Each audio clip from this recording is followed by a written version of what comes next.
Hello guys, आ गया हूं mistake magic का एक नया एपिसोड लेकर। तारीख 14 अगस्त 1947। वक्त रात के ठीक 11 बजे। पूरा देश आजादी के जश्न की तैयारी में डूबा हुआ था, पर लाहौर के इंपीरियल बैंक ट्रेजरी के भीतर एक अलग ही खेल खेला जा रहा था। लाखों की कीमत का सोना और कोहिनूर से भी कीमती दस्तावेज एक बड़े लकड़ी के बक्से में पैक हो चुके थे। कैप्टन रेजिनॉल्ड उन्हें हमेशा के लिए लंदन भेजने की फिराक में था। जल्दी करो तुम सुस्त हिंदुस्तानियों, घड़ी तेजी से भाग रही है। आधी रात से पहले ये सारा सोना पानी के जहाज तक पहुंच जाना चाहिए। खैरात में मिली आजादी से ये हिंदुस्तानी अपना पेट भर सकते हैं, हमारा सोना नहीं। जी हुजूर साहब, सब कुछ तैयार है। मैं खुद एक एक चीज की जांच कर रहा हूं। यहां कोई परिंदा भी पर नहीं मार सकता। ये क्या बकवास थी? गार्ड्स, अपनी पोजीशन संभालो। साहब, मैंने चोर को दबोच लिया है, इधर देखिए।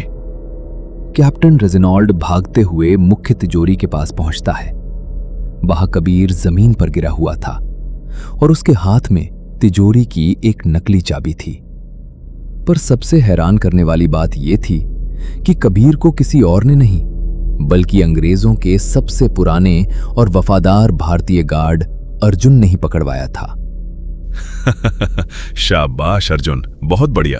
तो ये है वो मशहूर क्रांतिकारी चोर कबीर, जो हमारी तिजोरी लूटने का ख्वाब देख रहा था। कितना बेवकूफाना है। हंसो रेजिनॉल्ड, जितना हंसना है हंस लो। तुम्हें क्या लगता है तुम हिंदुस्तानियों का सोना लेकर भाग जाओगे? आज रात ये मिट्टी अपना पूरा हिसाब वापस लेकर रहेगी। चुप रहो कबीर, साहब के खिलाफ एक शब्द भी बर्दाश्त नहीं किया जाएगा। तुम जैसे लोग ही देश की शांति भंग कर रहे हैं। थू है तेरी इस झूठी वफादारी पर अर्जुन। अपने ही भाइयों से गद्दारी करके इन गोरों के जूते साफ कर रहा है। शर्म आनी चाहिए तुझे। अपनी सांसें बर्बाद मत करो चोर। अर्जुन समझदार है, वो जानता है कि जीत किसकी होने वाली है। गार्ड्स, इस कचरे को काल कोठरी में डाल दो और बक्से को तुरंत दोबारा चेक करो। जैसे ही रेजिनॉल्ड लकड़ी के बक्से को खोलता है, उसके पैरों तले जमीन खिसक जाती है। सोने की चमक की जगह उस बक्से में सिर्फ भारी पत्थर और मिट्टी भरी हुई थी। तिजोरी पूरी तरह खाली थी। क्या? सोना कहाँ है? ये तो मिट्टी है, ये तो पत्थर है। कबीर, तुमने सोना कहाँ छुपाया? मैंने कहा था ना रेजिनॉल्ड, मेरा पकड़ा जाना तो सिर्फ तुम्हारा ध्यान भटकाने की एक चाल थी। जब तक तुम मुझे पकड़ने में उलझे रहे, तब तक मेरा एक साथी तुम्हारा सारा सोना लेकर पिछले रास्ते से 9-2-11 हो चुका है। तुम हार गए कैप्टन। नहीं, ऐसा नहीं हो सकता। पिछले रास्ते की चाबी सिर्फ मेरे पास थी और तुम्हारे पास अर्जुन। अर्जुन, क्या तुमने गद्दारी की है? सच बताओ। साहब, नहीं, मैं कसम खाता हूं, मैंने कुछ नहीं किया। कबीर सफेद झूठ बोल रहा है। क्यों गद्दार? अब मौत सामने देखकर डर लग रहा है? कैप्टन, इसी ने मुझे अंदर आने का गुप्त रास्ता बताया था। इसने वादा किया था कि आधा सोना ये खुद रखेगा और आधा मुझे देगा। रेजिनॉल्ड का गुस्सा 7वें आसमान पर था। उसने तैश में आकर जैसे ही अर्जुन पर गोली चलाने के लिए ट्रिगर दबाना चाहा, तभी अचानक कबीर ने जमीन से अपनी छुपाई हुई पिस्टल निकाली और अर्जुन के कंधे पर गोली दे। ये क्या हुआ? रेजिनॉल्ड, इस गद्दार अर्जुन पर कभी भरोसा मत करना। ये न तुम्हारा सगा है न मेरा। इसने आखिरी वक्त पर मुझे ही धोखा देने की कोशिश की, इसलिए मैंने इसका काम तमाम कर दिया। अब इस पूरी इमारत में सिर्फ मैं हूं और तुम हो। अपनी बंदूक नीचे डाल दो कैप्टन। ठीक है, ठीक है। देखो कबीर, हम एक सौदा कर सकते हैं। 50% खजाना तुम्हारा, 50% मेरा। बस मुझे जिंदा छोड़ दो। रेजिनॉल्ड डर के मारे अपने हाथ ऊपर उठा लेता है, पर तभी जमीन पर तड़प रहा अर्जुन अचानक झटके से खड़ा हो जाता है। उसके कंधे से बह रहा खून असली खून नहीं, बल्कि एक गहरे लाल रंग का नकली केमिकल था। और सबसे बड़ा झटका, अर्जुन ने मुस्कुराते हुए रेजिनॉल्ड की ही गिरी हुई पिस्टल उठा ली और कबीर के साथ कंधे से कंधा मिलाकर खड़ा हो गया।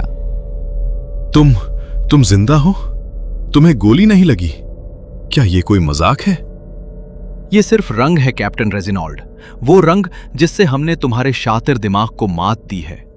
कबीर मेरा दुश्मन नहीं, बल्कि मेरा सगा छोटा भाई है, और हम दोनों ने मिलकर ही तुम्हारा ये नाटक तैयार किया था।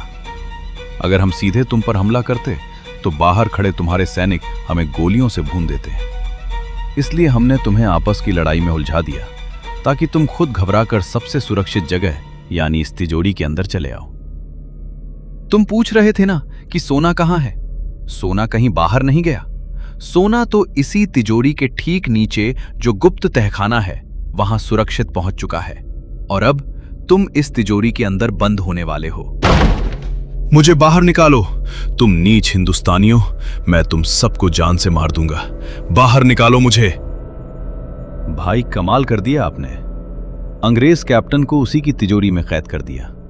चलो अब जल्दी से नीचे गुप्त तहखाने से सोने के बोरे निकालते हैं और यहां से रफू चक्कर होते हैं। हमें अमीर बनना है। कबीर खुशी से फूला नहीं समा रहा था। वो जैसे ही गुप्त तहखाने का दरवाजा खोलता है और सोने के बैग्स को बाहर निकालता है, उसकी आंखें फटी की फटी रह जाती हैं। उन बैग्स के अंदर सोना था ही नहीं। उन बोरों में देश की आजादी से जुड़े ऐतिहासिक सरकारी दस्तावेज और सिर्फ मिट्टी भरी हुई थी।